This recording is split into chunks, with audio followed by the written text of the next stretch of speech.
Hi, my name is Saral Insan Sulaiman. I am part of Group 5 and I will be learning with you today the local weather systems. So when we hear the word local weather systems, the first thing that probably comes to mind are weather forecasters. For example, we have Kuya Kim from TV Patrol, but that is not the kind of weather systems that we will be talking about. Local weather systems are the factors that contributes or triggers a specific weather to happen at a specific region.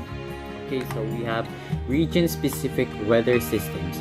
Many of the world have unique local weather that reflects interactions between the atmosphere and specific features, as well as specific seasonal conditions. So there you have it. From the name region-specific weather systems, this means that we all live in different places. The world is made up of different regions that has different land structures, land layouts, and formations. And because of this, there are also special weather systems that are only unique to those regions. So we will be discussing 4 of them. We have sea breezes, lake effect storms, mountain rain and storm, downslope windstorm in mountains. We first have sea breezes. But before that, we should first remember the key concept that oceans or water in general have huge heat capacity compared to land. This means that water tends to hold in heat far longer compared to land. So this happens because land is solid, it is compact, and of course it is opaque, which means that the sun cannot penetrate it. It only penetrates at a surface level, making sure that it heats up quickly and also loses this heat quickly. Compared to the ocean, which is liquid, it is opaque, and of course it is circulating. This means that the sun can pass through it, it penetrates at a deeper level, and of course it takes way longer for it to heat up, but it retains this heat far longer compared to land. During the afternoon, that is the time when the sun is at its hottest peak, air rises over the hot land and flows seaward aloft and descends over the cool ocean and flows landward just above the ocean surface. This circulation is called sea breeze. So sea breeze is the phenomena where the wind from the land, which is hot, goes to the ocean and descends above it. So when it lands on the ocean surface, it cools down, and after it cools down, it goes right back to the land surface and it repeats its cycle over and over again, and this circulation is called sea breeze. So at night, the land cools off faster than the sea, so the direction of the breeze reverses. This circulation is called land breeze. So at night, the land is cooler compared to the ocean. So that means that the circulation is reversed.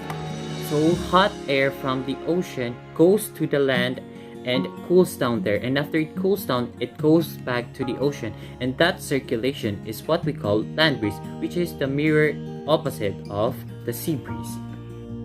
So here we have a picture of the circulation of the sea breeze.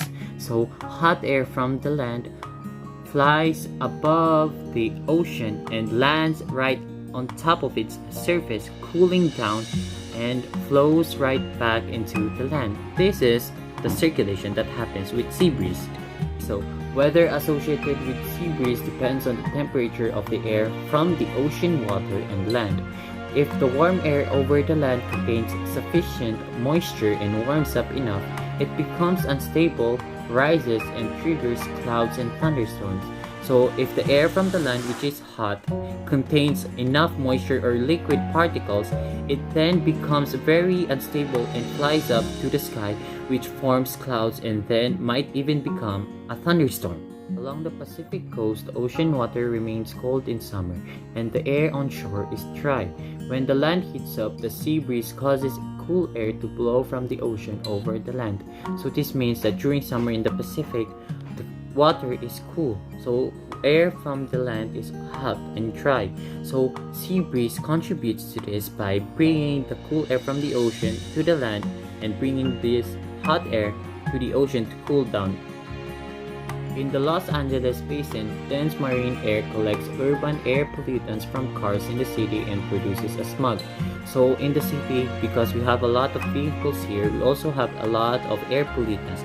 The air then collects these pollutants and forms a smog. Second, we have the lake effect storms. Since water has high heat capacity, the water of a large lake may remain liquid in early winter even if the air temperature is freezing. So early on, we have already established that water tends to retain heat far longer than the land. So as a consequence to this, the lake can provide moisture and heat to the atmosphere, and it can therefore produce local weather systems called lake effect storms. So lake effect storms happens because the lake contained a lot of heat, which then therefore produces enough moisture and heat for the atmosphere to create weather. Okay, so cold air flows southward over lakes. As this air passes, heat and moisture from the warm lake surfaces into the boundary layer, while the air above remains cold. The warm air becomes unstable and starts to rise to form cumulus clouds. These clouds become taller as more and more layer of warm air increases. Eventually, the clouds will start to precipitate snow. So, when air passes through the warm lake, it then collects this moisture and heat from it, forming a cumulus cloud. So as more and more air passes through it, it piles up on top of each other and gets taller and taller, which in then will start to precipitate or make more snow. Okay, so here we have a picture or a diagram of how the lake effect happens. So when cold air, which is the blue arrow here, passes through the warm lake, it absorbs this heat and moisture from it, which then causes clouds to form and pile up on top of each other, making more snow.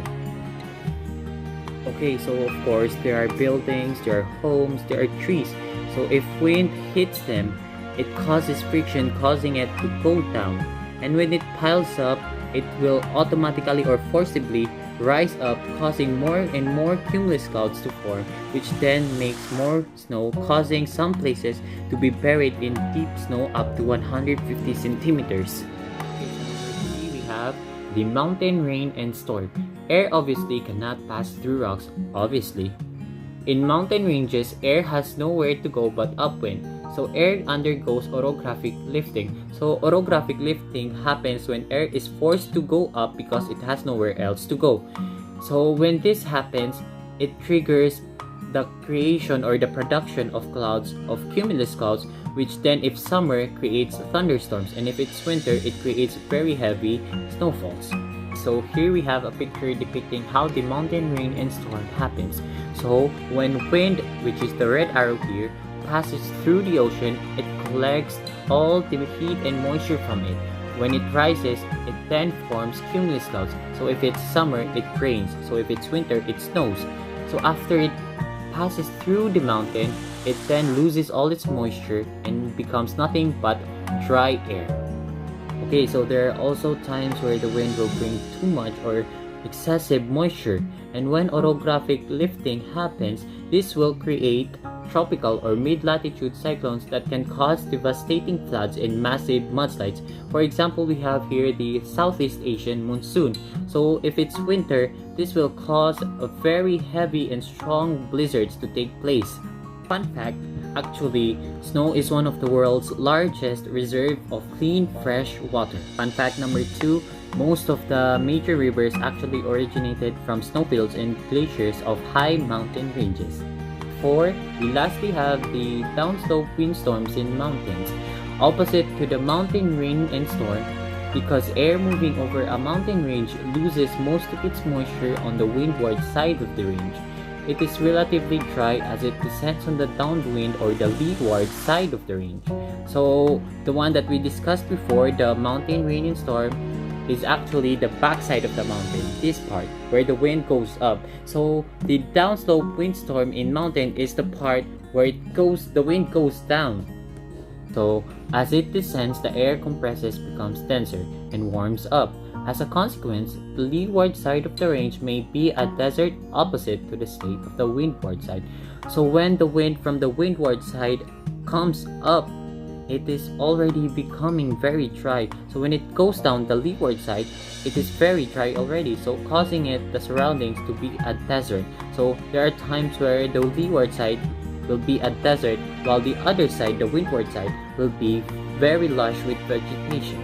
In addition to dry weather, it occasionally experiences a downslope windstorm. There are 3 types. depending on the location. If it's along the Rocky Mountain, it's Chinook wind. If it's in the Alps, it's Foehn wind. And if it's in California, it's Santa Ana wind. So windstorms occur in leeward side if higher pressure is present on the windward side. So if when the wind was coming up the windward side and higher pressure above pushes it, this will cause a downslope windstorm to occur. Okay, so back to the picture again. So you can see here in the mountain tip, when the wind goes down, that is when the downslope windstorms in mountains happen. And because it already formed a cloud in the windward side of the mountain, it already lost most of its nature, only leaving a dry air to go down the other side, causing the other side of the mountain to be a desert. So in the case of Chinook and Foehn winds, it happens when strong winds blow over the crest of the mountain. When we say crest of the mountain, it is the tip of the mountain. So when wind blows over them, that is what we call the Chinook and Foehn winds. So clouds form on the upwind side of the mountain as air rises. Viewed from the downwind side, the clouds appear like a wall. So when clouds appear on top of the mountain, so if we're on the leeward side of the range, we can see this as like a wall. So this is called a Chinook cloud wall.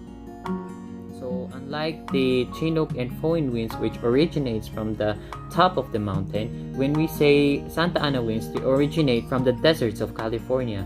So when high pressure builds up in the desert regions of California, this will cause the wind to blow to the east sides of mountain ranges in California. A second type of windstorm occurs in cold mountain regions or in polar regions, where the top surface of a large ice sheet has a higher elevation than its surroundings. So these winds are called katabatic winds.